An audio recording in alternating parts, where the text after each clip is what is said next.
Everyone, this is Manisha Chauhan and welcome to Unfold biology. आज की इस वीडियो के अंदर हम दिल्ली यूनिवर्सिटी एमएससी ज़ूलॉजी 2018 का क्वेश्चन पेपर डिस्कस करेंगे। इसका हम क्वेश्चन नंबर 40 तक ऑलरेडी डिस्कशन कर चुके हैं। चैनल पे वो वीडियोस अवेलेबल हैं, लिंक आपको डिस्क्रिप्शन में मिल जाएगा। आज की इस वीडियो के अंदर हम क्वेश्चन नंबर 41 से स्टार्ट करेंगे, तो शुरू करते हैं इसको। क्वेश्चन नंबर 41 क्या कह रहा है कि the four postulates of the chemiosmotic hypothesis accounted for. ये जो केमी ऑस्मोसिस हम पढ़ते हैं, इसके जो चार पॉस्टुलेट्स हैं वो किस बारे में बात करते हैं।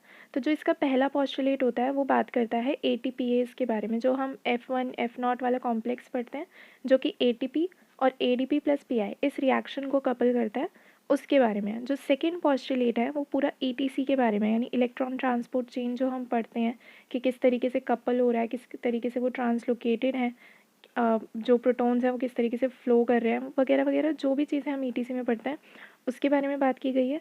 देन थर्ड थिंग जिसके बारे में यहाँ पे बात की गई है वो है एक्सचेंजर्स। जो माइटोकॉन्ड्रिया की इनर मेम्ब्रेन होती है उसके अंदर कैरियर्स होते हैं। कैरियर्स बोल रही हूँ मैं यहाँ पर, चैनल्स नहीं बोल रही हूँ, ठीक है, ध्यान देना। कैरियर्स होते हैं जो कि अनायन यानी कि OH नेगेटिव एंड जो केटायन होते हैं जैसे कि H पॉजिटिव, उनको एक्सचेंज करने में हेल्प करते हैं। तो इसका फ़ायदा ये होता है कि pH जो है वो मेंटेन रहता है, जो एक ऑस्मोटिक डिफरेंशियल जो मेंटेन करना है हमें मेम्ब्रेन के आर पार, वो भी मेंटेन रहता है। तो इस फ्लक्स को मेंटेन करने के लिए हमें ये एक्सचेंजर्स की ज़रूरत पड़ती है।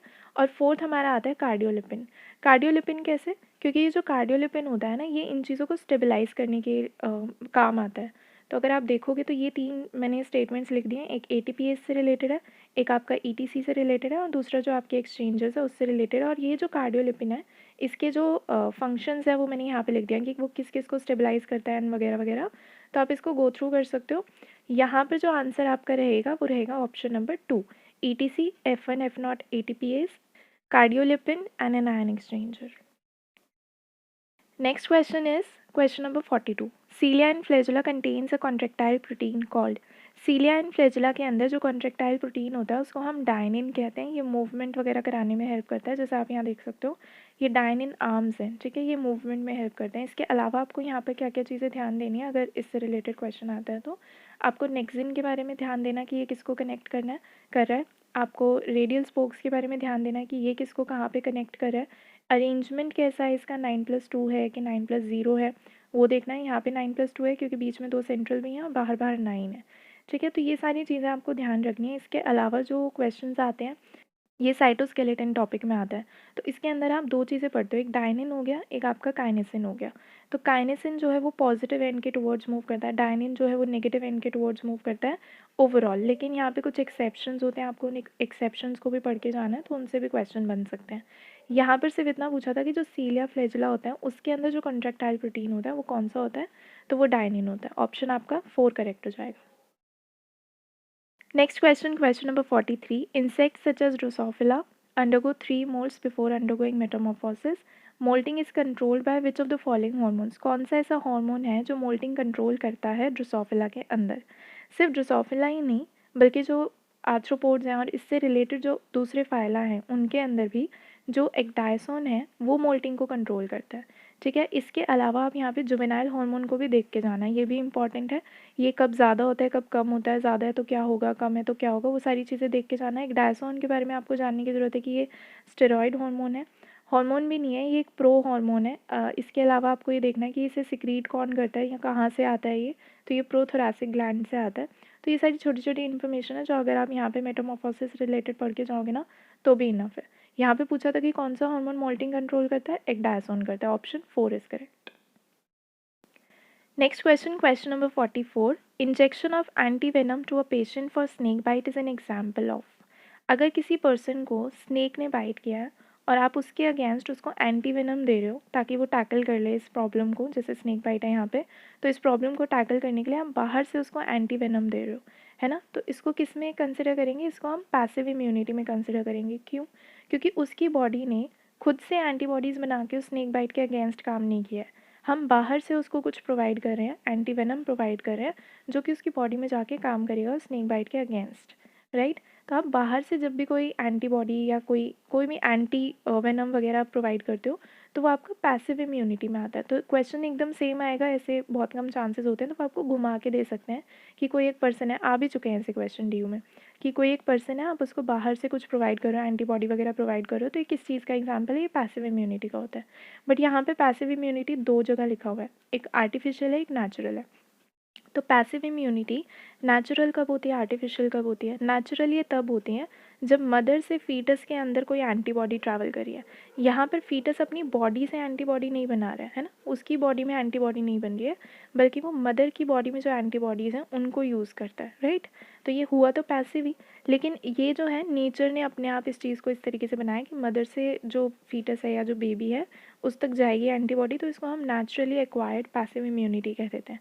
बट यहाँ पे जो स्नेक बाइट का केस है, यहाँ पे नेचर ने ऐसा नहीं कुछ बनाया कि हम उसको देंगे, तो ये तो हम दे रहे हैं ना, तो ये आर्टिफिशियली एक्वायर्ड पैसिव इम्यूनिटी हुई।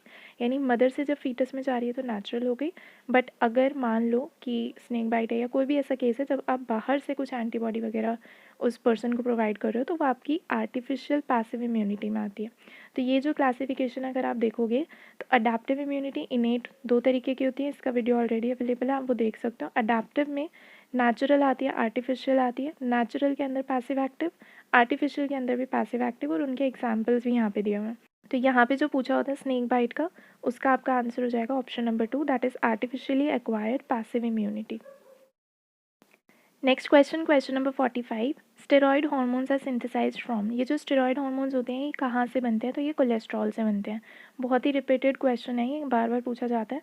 आप क्या कर सकते हो इसके अंदर और एक्स्ट्रा क्या पढ़ सकते हो कि जो कोलेस्ट्रॉल है उसका स्ट्रक्चर कैसा होता है, उसके अंदर कितनी 6 कार्बन की रिंग्स हैं, कितनी उसमें 5 कार्बन की रिंग है, उसमें अगर मान लो कोई पर्टिकुलर XYZ कोई भी हार्मोन बन रहा है तो उस हार्मोन में और कोलेस्ट्रॉल के स्ट्रक्चर में क्या डिफरेंस है, ठीक है। वो सारे डिफरेंस जो माइनर माइनर डिफरेंसेस होते हैं वो आप देख सकते हो, मतलब छोटे छोटे से ही डिफरेंस होते हैं, ज़्यादा नहीं होते, रिंग्स ऑलमोस्ट सेम रहती हैं, बस वो कहीं पे कोई ग्रुप ज़्यादा होता है कहीं पे कम होता है, तो वो डिफरेंसेस आपको देख के जाने हैं, ठीक है। बाकी ये स्टेरॉयड हार्मोन्स कहाँ से बनते हैं? कोलेस्ट्रॉल से बनते हैं। आंसर आपका 4th हो जाएगा। Next question, question number 46, when a heterozygous offspring is crossed to homozygous recessive parent it is called as। देखो, heterozygous आपके पास ऑफस्प्रिंग है, आपने इसको होमोजाइगस रिसेसिव पेरेंट के साथ क्रॉस किया है। जब भी होमोजाइगस रिसेसिव के साथ आप क्रॉस करते हो ना, उसको टेस्ट क्रॉस कहते हैं, ठीक है। अब टेस्ट क्रॉस का फ़ायदा क्या होता है, जैसे आप यहाँ देख सकते हो, मान लो आपके पास कोई इंडिविजुअल है, यहाँ तो इन्होंने बता ही दिया कि heterozygous ऑफस्प्रिंग है, बट टेस्ट क्रॉस बेसिकली होता क्या है, मेरे पास कोई इंडिविजुअल है, मतलब मेरे पास कोई प्लांट है मान लो, और वो टॉल है, ठीक है, और मेरे पास एक प्लांट है जो ड्रॉफ है। जो ड्रॉफ है उसका तो मैं 100% कह सकती हूँ कि इसके पास स्मॉल वाई होगा, अगर स्मॉल वाई रिसेसिव अलील है तो इसके पास स्मॉल वाई होगा। लेकिन जो टॉल है उसकी दो पॉसिबिलिटी हैं, या तो कैपिटल वाई हो सकता है, या फिर कैपिटल वाई स्मॉल वाई हो सकता है, अगर हम मेंडल के डोमिनेंट वाले जो रूल है उसके अकॉर्डिंग चले तो उसकी दो पॉसिबिलिटी होती है। तो मुझे अगर पता लगाना है कि जो मेरे पास टॉल वाला प्लांट है इसका जीनोटाइप क्या है, कैपिटल वाई है या फिर कैपिटल वाई स्मॉल वाई है, तो मैं टेस्ट क्रॉस करूँगी। अगर मान लो कि ये जो जीनोटाइप है इसका होमोजाइगस डोमिनेंट है मेरे टॉल वाले प्लांट का, अगर है तो इसका और ड्रॉप वाले का क्रॉस जब मैं करूँगी ना, मुझे सारे टॉल मिलेंगे जैसे यहाँ दिखाया हुआ है, ठीक है। मतलब ये तो मुझे पता नहीं है, तो मैं इनका क्रॉस कराऊंगी अपने प्लांट का, और ये जो होमोजाइगस रिसेसिव है इसका क्रॉस कराऊंगी, इसको टेस्ट क्रॉस कहते हैं। अगर क्रॉस कराने के बाद सारे के सारे टॉल आते हैं तो मैं ये कॉन्क्लूड करूँगी कि मेरा जो मुझे पता लगाना था वो कैपिटल वाई है, क्योंकि अगर कैपिटल वाई स्मॉल वाई होता तो मुझे आधे टॉल आधे ड्रॉफ मिलते, जैसे कि ये वाला केस है। तो अगर मुझे आधे टॉल आधे ड्रॉफ मिलेंगे तो मैं ये कॉन्क्लूड करूँगी कि जो मेरा ये वाला पेरेंट है या ये वाला जो इंडिविजुअल है प्लांट, इसका जो जीनोटाइप है वो कैपिटल वाई स्मॉल वाई। तो टेस्ट क्रॉस इसीलिए किया जाता है, एंड हेंस इसमें हम हमेशा होमोजाइगस रिसेसिव पेरेंट के साथ क्रॉस करते हैं। तो यही चीज़ पूछी हुई थी, तो यहाँ पे आपका आंसर हो जाएगा option 1, that is test cross. Next question, question number 47, identify the statement that is not true for iron sulphur clusters. तो यहाँ पर हमसे FeS क्लस्टर्स के बारे में कुछ स्टेटमेंट्स बताई हुई हैं, हमें गलत बतानी है, ठीक है। स्टेटमेंट 1 कह रही है कि ये प्रोस्थेटिक ग्रुप्स होते हैं succinate coenzyme Q reductase complex के, which is very true. Succinate dehydrogenase बोलो या फिर सक्सिनेट कोएंजाइम Q रिडक्टेज बोलो या फिर रेस्पिरेटरी कॉम्प्लेक्स 2 बोलो, सेम ही चीज़ है। ये जो एंजाइम कॉम्प्लेक्स होता है इसके साथ FeS जो हैं वो क्लस्टर्स इनके, ये एक अच्छे खासे बॉन्ड बना के इसके साथ प्रेजेंट होते हैं, तो हम इन्हें इसका प्रोस्थेटिक ग्रुप कह सकते हैं। तो ये स्टेटमेंट करेक्ट हो गई। सेकेंड हो गया आपका, ये एक्सेप्ट करते हैं रिलीज करते हैं इलेक्ट्रॉन्स को one at a time, again true. Then third is कि इनके अंदर आयरन होता है which is bonded to inorganic S यानी कि sulphur atoms, and sulphur atoms on cysteine residues of protein. अगर आप ये डायग्राम देखोगे तो इस फिगर के अंदर अगर आप जिस भी तरीके का आप देख लो क्लस्टर, हर एक में अगर आप देखोगे तो सल्फर कहाँ से आ रहा है, सिस्टीन से आ रहा है। सिस्टीन अमाइनो एसिड जो प्रोटीन के अंदर प्रेजेंट होता है, उसके अंदर जो सल्फर है उसके साथ आयरन इंटरैक्ट कर रहा है, तो ये स्टेटमेंट भी सही हो गई। देन यहाँ पे लिखा है they are always associated with cytochromes which is not true. Always की वजह से ये ट्रू नहीं है, क्यों? क्योंकि ये तो आपको NADH हाइड्रोजनेज में भी देखने को मिलता है, आप नाइट्रोजनेज देख लो उसके अंदर देखने को मिलता है। बाकी सक्सिनेट कोएंजाइम क्यू रिडक्टेज हम देख ही चुके हैं, उसके अंदर है। Coenzyme Q cytochrome C reductase में भी देखते हैं हम इसको, NADH हाइड्रोजनेज हो गया, हाइड्रोजनेजेस हो गए। तो इतनी सारी जगह देखने को मिलता है, यहाँ लिखा है सिर्फ साइटोक्रोम्स में देखने को मिलता है, विच इज़ रॉन्ग। तो ये स्टेटमेंट 4th आपका आंसर हो जाएगा, क्योंकि रॉन्ग स्टेटमेंट पूछी थी। Next question, question number 48, of the early fish which led to the extant fish of today. मतलब जो पहले ऐसी कौन सी फ़िश थी जिससे आज की जो फिशेज़ हैं वो अराइज़ हुई हैं या वो इवॉल्व हुई हैं। ठीक है, अराइज़ नहीं, इवॉल्व हुई हैं। तो यहाँ पे आपका आंसर हो जाएगा एकेंथोडियंस। ये जो एकेंथोडियंस है या एकेंथोडाई है, ये ग्नाथोस्टोम्स हैं जो अब एक्सटिंक्ट हो चुके हैं, ये नहीं रहे। पर ऐसा माना जाता है कि इन्हीं से इवॉल्व होके जो आज के टाइम के जो आप कॉन्ट्रेक्टाइल्स देखते हो फिशेस, वो सारी इन्हीं से इवॉल्व हुई हैं। जैसे आपके जो रेज हो गए या जो लिविंग शार्क्स हैं, वो सब इन्हीं से आए हैं। तो एकेंथोडियंस ऐसी फिशेस हैं जिनसे आज की जो फिशेस हैं एक्सटेंट, यानी कि जो सर्वाइव कर रही हैं आज के टाइम में भी, तो वो जो आज की फिशेस हैं वो यहाँ से, इनसे इवॉल्व हुई हैं। तो आंसर आपका हो जाएगा ऑप्शन 2, एकेंथोडियंस। क्वेश्चन नंबर 49 जो है आपके क्वेश्चन पेपर का, वो ड्रॉप हुआ था, तो हम क्वेश्चन नंबर 50 पे आते हैं। If the sequence of coding strand in a transcription unit is as follows. ये आपको सीक्वेंस दिया हुआ है, 5 प्राइम एंड यहाँ पर है, 3 प्राइम यहाँ पर है, ये कोडिंग स्ट्रैंड है।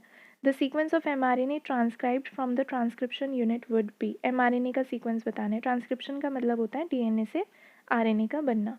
RNA आपका होता है सिंगल स्ट्रैंडेड, DNA आपका होता है डबल स्ट्रैंडेड। एक होता है आपका कोडिंग स्ट्रैंड, एक होता है नॉन कोडिंग स्ट्रैंड। जो नॉन कोडिंग होता है आप उसको टेम्पलेट स्ट्रैंड भी कह सकते हो, जो कोडिंग होता है आप उसको नॉन टेम्पलेट भी कह सकते हो। नाउ द पॉइंट इज़, इन्होंने दे रखा है कोडिंग स्ट्रैंड और इन्होंने पूछा हुआ है mRNA का सीक्वेंस। तो जो हमारा नॉन टेम्पलेट स्ट्रैंड है, यानी कि जो कोडिंग स्ट्रैंड है, वो mRNA के एकदम हूबहू होता है, सेम टू सेम होता है। बस फ़र्क ये होता है कि इसके अंदर T की जगह U आ जाएगा, क्योंकि RNA के अंदर T नहीं प्रेजेंट होता, U प्रेजेंट होता है, यूरेसिल प्रेजेंट होता है। तो जहाँ जहाँ भी T है ना, उसको आप रिप्लेस करके यूरेसिल लगा दो। अगर मान लो यहाँ पे टेम्पलेट स्ट्रैंड दिया होता, यानी कि नॉन कोडिंग दिया होता, तो हम क्या करते हैं, हम कॉम्प्लीमेंट्री देखते हैं और फिर उसको बता देते हैं कि ठीक है ये हमारा स्ट्रैंड है। बट ये कोडिंग दिया हुआ है तो आप हूबहू वाला स्ट्रैंड mRNA बताओगे। कोडिंग वाला स्ट्रैंड एकदम mRNA के सेम होता है, बस डिफरेंस कहाँ पर है, T होता है DNA के अंदर और U होता है mRNA के अंदर। तो यहाँ पर जो आपका आंसर होगा वो होगा ऑप्शन 3, यानी कि ये वाला option. So that was it for today. आज के लिए इतना ही, इतने क्वेश्चंस हम कर चुके हैं, बाकी के क्वेश्चंस नेक्स्ट वीडियो में हम कवर अप कर लेंगे। If you like the video then do hit the like button, share with your friends and do subscribe the channel. Thank you so much guys, bye bye.